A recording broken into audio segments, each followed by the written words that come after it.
Hello मेरे प्यारे बच्चों, कैसे हैं आप सब। उम्मीद करती हूँ होली का त्यौहार आपने बहुत एंजॉय किया होगा।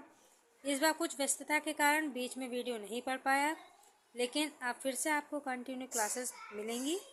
तो आज शुरुआत करते हैं हम अपने हिंदी के MCQ से, जिसमें सारे टॉपिक पर मिक्सअप क्वेश्चन हैं। तो आइए शुरुआत करते हैं पहले क्वेश्चन से। किस विकल्प में द्वंद्व समास नहीं है? ध्यान से सुनिएगा बच्चों। ज़्यादातर आप मिस्टेक क्या करते हैं कि आप क्वेश्चन पे ध्यान नहीं देते हैं। कंपटीशन में सबसे बड़ी गलती होती है जब आप क्वेश्चन पे ध्यान नहीं देते। जैसे इसमें किस विकल्प में द्वंद्व समास नहीं है, जल्दबाजी में आप क्या कर रहे, नहीं पे ध्यान नहीं दिया और देखा द्वंद्व समास, बस टिक लगा दिया। इसलिए सबसे पहले क्वेश्चन को ध्यान से पढ़ें और देखें। तो पहला क्वेश्चन क्या है कि किस विकल्प में द्वंद्व समास नहीं है? इसका राइट ऑप्शन होगा आपका दाल भात, शुभागमन या भूत प्रेत। द्वंद्व समास में आपको पता है कि योजक चिन्ह होता है, तो दाल और भात, भूत और प्रेत।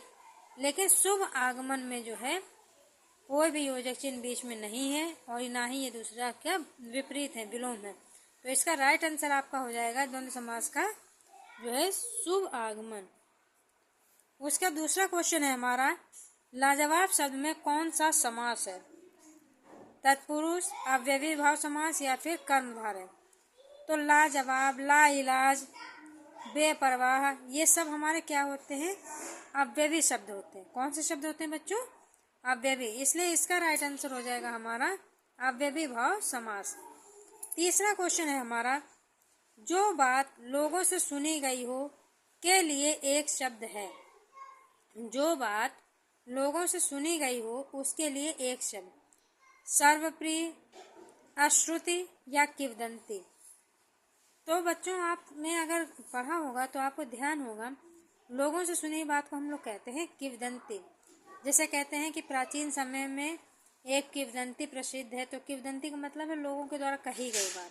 तो इसका राइट आंसर हो जाएगा आपका ऑप्शन नंबर सेकंड, किंवदंती। बढ़ते हैं अपने चौथे प्रश्न की ओर। जिसे किसी से लगाव न हो उसके लिए एक शब्द है, नश्वर, निर्लिप्त या लिप्सु।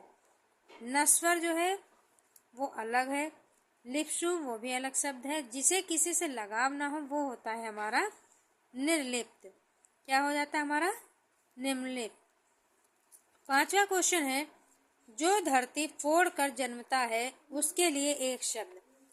मतलब जो धरती फोड़ कर जन्मता है उसके लिए एक शब्द क्या होगा? जरायु, स्वयंभू या फिर उद्भिज। तो राइट आंसर आपका हो जाएगा उद्भिज।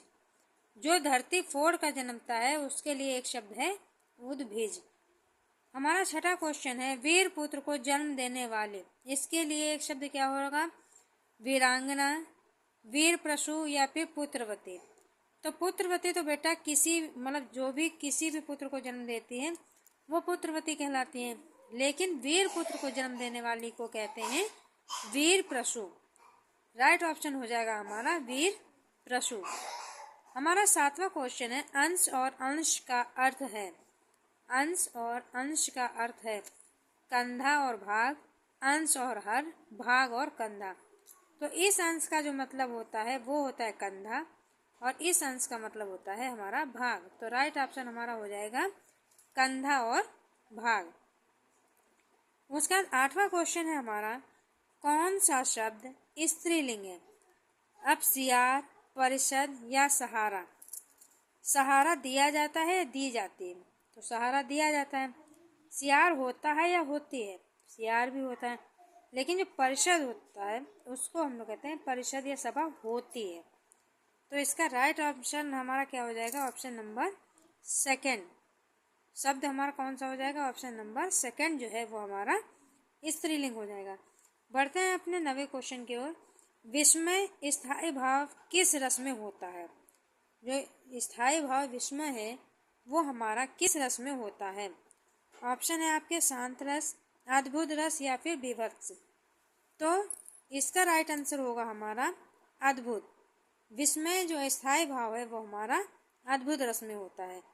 तो आज के लिए इतने ही क्वेश्चन है। मिलते हैं दूसरे वीडियो में जिसमें कुछ और प्रश्न और क्वेश्चन लेके हम आपके सामने आएंगे।